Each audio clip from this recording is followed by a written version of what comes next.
नमस्कार मंडळी. तर आपण आता आपल्या शेतामध्ये आलेलो आहोत बघा. तर इथं बघा हे ओपे जे होते ते भांगडून काढले ती स्वच्छ असे, आणि ह्यामध्ये थोडीशी राख आणि थोडंसं शेणखत होतं ते टाकलेलं होतं. पण आता हा जो ओपा आहे तो आपण आता काढणार आहोत बघा. शेपूचा पूर्ण खराब झाला आहे आणि इकडचे 2 ओपे आहेत ते पण आपण आता काढणार आहोत. म्हणजे थोडं थोडं काढणार आहे अंधार होईपर्यंत, आणि अंधार झाला की पुन्हा बंद करणार आहे. तर आता हे कांदे पण आलेले आहेत बघा काढायला.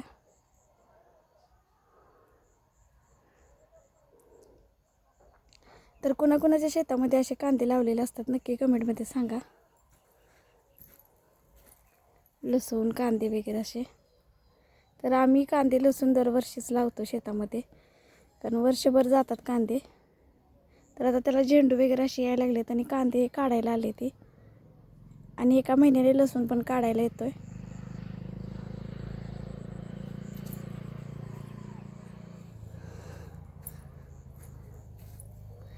तर तुम्हाला कसं वाटतं या नक्की सांगा. व्हिडिओ चॅनलवरती जर कोण नवीन असेल तर व्हिडिओला सबस्क्राईब करा, लाईक करा आणि शेअर करा. धन्यवाद.